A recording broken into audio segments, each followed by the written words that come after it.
Hello there, friends.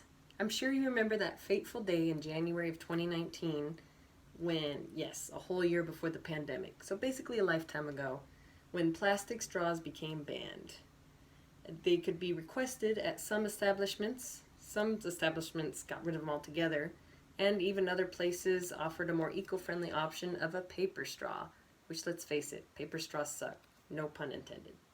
If you used a plastic straw, you would be considered a turtle killer because of how much waste they've accumulated in the ocean. Now, I'm sure you've all noticed, but straws are not the only waste culprit when it comes to plastic. On a windy day, plastic cups, paper napkins, and even small bags of trash can be seen blowing around in our environment. And even worse, since the pandemic started, plastic gloves are seen disposed of in parking lots, and you see long-lost masks flying around on all of our freeways. Because of this issue, which is an ever-growing problem, I am here today to suggest that recycling becomes mandatory for residential homeowners, renters, and the general public. After seeing firsthand the devastation that's been caused just by human carelessness, and also after performing proper research, I believe I am a credible source to be speaking on this subject. So now that I've made my subject known to you all, I would like to suggest that recycling becomes mandatory by firstly explaining how recycling saves valuable resources for our planet, secondly by sharing how recycling cuts down on excess waste being sent to landfills, and thirdly, how recycling is energy efficient and cuts down on pollution. The issue at hand is without recycle cans in public places and without major fines in place, the majority of the population are not concerned with recycling and therefore are destroying our planet by throwing recyclable goods in the trash, or worse, even just throwing them on the side of the road. Now, according to greenamerica.org, the Environmental Protection Agency, also known as the EPA, has estimated that nearly 75% of waste coming from the United States alone can be recycled. However, just about 34% is making a cut into the recycle bin, as recorded by Green America in 2016. There are a few factors affecting these statistics. Firstly, that local governments do not provide enough recycle and compost bins out in public. Secondly, that cities do not prioritize emptying their recycle bins. And thirdly, that children and adults alike are not educated on the dangers of throwing recyclable goods into the trash. Now, what needs to happen is that governments need to fund more recycle and compost bins in their cities. As a statistics page shared called Bracker in 2018, 9 out of 10 people agreed that they would recycle if it were easier for them. And secondly, cities need to place more recycle trucks out on the road, and this in turn will also create more jobs. And thirdly, individuals need to be educated on what can and cannot be recycled, because surprisingly, the majority of individuals on our planet have no idea how much waste can actually be recycled that they use. So firstly, recycling saves valuable resources on our planet from being depleted, such as water, trees, and valuable minerals. Now, unfortunately, I'm not sure how often you've managed to get your hands on recycled products, but oftentimes these products are flimsy and do not have any type of quality. According to conserveenergyfuture.com, there's no assurance that high-quality products will be obtained from waste recycling if input raw material is of an inferior nature. Now, however, we need to be conscious of how much raw material we're actually going through just to have noteworthy products or products of quality, because in the end, a paper plate is still just a paper plate. As an article in Manga Bay, a nature journal states, the average American goes through 25 tons of raw materials a year. And if you multiply that by 360 million, however large the US population is, that's a lot of material that is not being recycled and a lot of waste that's being created in our landfills. So secondly, recycling more items means that less landfills are being created, and that means the demand and use of incinerators is actually lower.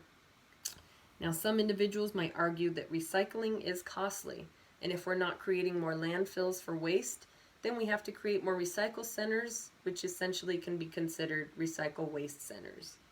An article that Michael Corkery published in the New York Times in 2019 stated that many cities started canceling their recycling programs because it was becoming too costly for them to keep up on. However, recycling centers work differently than regular trash refills. There's no need for incinerators to burn trash, and the materials are distributed to manufacturers who will recycle the materials, so it's basically a round wheel. The process of what goes in comes back out. According to the Californians Against Waste website, California already has over 3,000 recycling sites. And these sites are for diverse materials such as paper, aluminum, sheet metals, all kinds of things besides just cans and bottles. And they have a massive network of collectors generating over $600 million on average, as recorded by CAWResides.org in 2015. So as costly as it may sound, a lot of that money is actually being pumped back out into our economy. Now thirdly, recycling is environmentally friendly by being energy efficient and cutting down on pollution. Some might argue that recycling is not very environmentally friendly because you still need to have trucks and carriers that go pick up the goods from point A to point B, and emissions are still being pumped out of those trucks into our atmosphere. Also, something consumers have probably never thought of is that plastic can actually become contaminated. According to an article written by Renee Cho from the Columbia Climate School, single-stream recycling, where all recyclables are placed into the same bin, has made recycling easier for consumers, but results in about 1/4 of the material being contaminated. And that means that those contaminated materials are taken back to landfills to be incinerated. However, the more materials that are sent to recycle centers, the more materials are actually being recycled, which means that there's less trucks driving waste around and less emissions being burned into the atmosphere, because when trash or recycled goods are burned, they actually are releasing toxic chemicals and polluting our air. According to an article on conserveenergyfuture.com, during waste disposal, huge amounts of waste have combusted that lead to the emission of vast greenhouse gases such as carbon dioxide, sulfur, and nitrogen, and those contribute to global warming and to climate change. So by not recycling, we're continuing to pollute the only earth that we have and bringing it down. So, is there something we can do? Of course there is. What can we do? As a consumer and someone who's constantly adding to the waste, you can go ahead and write letters to your city council asking them to add more recycle and compost bins to your city. You can continue to recycle and separate your recyclable goods. And you can also buy products that have been recycled. I use recycled paper towels and they work just the same as regular paper towels, in my opinion. And this way you can be comfortable knowing that you're not contributing to the growing landfills of waste that have recycled products in them. And I actually have a plus for California, that according to CalRecycle, the recycling rate for 2016 in California was at 44%. That's well above the US EPA calculated national recycling rate of 34.6%. So we're doing something right. Now that I've discussed with you all today why I'd like to suggest that recycling becomes mandatory by firstly explaining how recycling saves valuable resources on our planet, secondly by sharing how recycling cuts down on excess waste being sent to landfills, and thirdly how recycling is energy efficient and cuts down on pollution, I hope that most of you agree that this is a process well worth the effort. Although it will take a little more time and effort out of each of our schedules, it will end up reducing a large amount of waste, and it will end up saving valuable resources that our planet needs to survive and thrive. Hopefully, after reviewing and listening to this speech, you yourself understand the importance of making recycling mandatory for residential homeowners, renters, and the general public. Remember that it starts with you. Not only can you help by recycling, but you can also spread the word to your neighbors, friends, and family members and encourage them to do the same. After all, communication and education is key. I would like to leave you all with a quote from Leonardo DiCaprio. Yes, he's an actor, but also an avid environmentalist. In 2016, he said, "You are the last best hope of Earth.